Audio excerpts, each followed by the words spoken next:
Blood gets sticky when it hits old linoleum darker than the movies, and that's what I was staring at. While two men I didn't know asked where my ex's money was, I said I didn't have it. They laughed, and the room went small, fists on bone, air knocked out of my chest, my little girl Zoe whispering, "Mom, please," from somewhere that felt 10 miles away. And when they finally stormed out, the door banged like thunder, and all I could taste was metal. I told her not to move, but my mouth wouldn't work. She kissed my cheek and said, "I'm getting help," and the scariest sound I've ever heard was that apartment going quiet when she closed the door. She ran into rain that came sideways, pajamas sticking to her legs, bare feet smacking sidewalk past people who looked away, because that's what people do when life gets messy. And she aimed herself at the big glass house at the end of Maple Street, like it was a lighthouse, pounded those small fists on a door, twice her size. And when it swung open, the man who answered wasn't tuxedos and champagne, just rolled sleeves, tired eyes that snapped awake when he saw blood on a 6-year-old's shirt. "Help," she said. "They hurt my mom." And he didn't ask a single stupid question. He pulled her inside, called 911, wrapped her in a blanket, grabbed his keys. "I'm Evan, show me."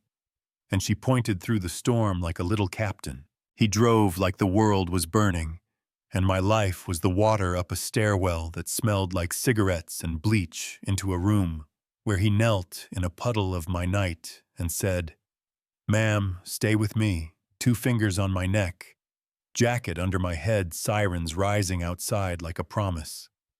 And he kept up this steady, low voice the whole time. "Your girl is safe, help is close, I'm right here." The kind of voice that builds a bridge you didn't know you needed. St. Helena's ER was bright and humming blue scrubs everywhere. Nurse Alvarez with hands that could be fast and gentle at once, family. She asked the damp stranger while Zoe clung to his shirt, "Tonight?" "Yes," he said, and only later did I understand that the man with the soft voice was Evan Marshall. Yes, that Marshall. But he didn't say money or power or any of the things people like to flash. He just sat in a plastic chair with my kid asleep on his lap and told the night he wasn't leaving. Surgery turned hours into noise when I finally surfaced. The first thing I saw was Zoe snoring into a juice box. The second was Evan folding a newspaper fast, like he'd been waiting on my eyelids. "Don't talk yet," he said. "You're here, that's the win." Nurse Alvarez gave me ice chips and the truth. Broken ribs, a whole lot of bruises, but I was still me. And then I heard the part that made everything tilt. The men were Vince and Cal, and behind them sat the name that had been a shadow at my throat for years, Rick Danner, my ex, who weaponized apologies, and I felt that old shame try to climb the bed rail. Evan's voice cut it off clean. "We called Detective Harper. We'll do this the right way." 2 weeks of beeping machines and small victories. Later I walked out upright, not pretty, but upright. The sun felt like a warm hand on the back of my neck. Vaughn didn't turn toward Maple Street. He turned into his property, past the big house to a yellow carriage house with a blue door, and a porch that looked like a deep breath. Inside smelled like lemon and new sheets. Pantry full, a note that said, "Welcome home." Zoe kept touching the fruit bowl like it might vanish. "This is too much," I whispered. "It's been empty," he said, hands in pockets, like he was trying not to scare off a wild thing. "Let it do some good." I told him I'd pay him back, and he said, "Okay, which you know what I mean?" That's not the word most people expect from a billionaire. Healing is slow until it's suddenly quick. You go from guarding every breath to carrying groceries, from flinching at mirrors to tolerating them. And by month 2, I was back in scrubs, part-time, then full, except not bedside. This time, Evan had said his company had 600 people and a first aid kit masquerading as a wellness program. "Come build the thing you wish you'd had," he said. "No pressure, no strings." So I built a door where a wall used to be, screenings and counseling, and a complaints box that turned into a courage box. Marcus from HR called me a department head with a heartbeat. Evan popped into my doorway on Fridays with terrible jokes, and that look like the sun had picked a person. My daughter learned to sleep again. We adopted a shelter dog, Rocket, who chose us by placing his paw on Zoe's knee like he was swearing in. Then the phone rang, and the twist walked in. County lockup, Ms. Carter, we're informing you that Richard Danner has been released on bail, and I swear one word can bend the whole room. My hands shook like they remembered more than my head did. Marcus found me staring hard at nothing. We tell Evan, he said 20 minutes later. I was on the top floor with glass from floor to sky. Donna, Marcus, and Evan running point like a team that had practiced this. We go to ground. Evan said calm in that medic way, security at the house camera's schedule changes. You don't white-knuckle this alone. I nodded like I was brave and hated that I needed all of it. 3 days later, Rick came to the lobby. Dana called with that classic opener. Don't panic. Security had him contained. I should have stayed put, but trauma has this thing where you need to see the monster to believe it's real from behind. Evan's office glass, I watched my past spit poison at my present. You think you can buy her, Rick sneered, gesturing like a bad street magician. Money doesn't make you a father. Evan didn't blink. Leaving her alone makes me a man, he said low and even.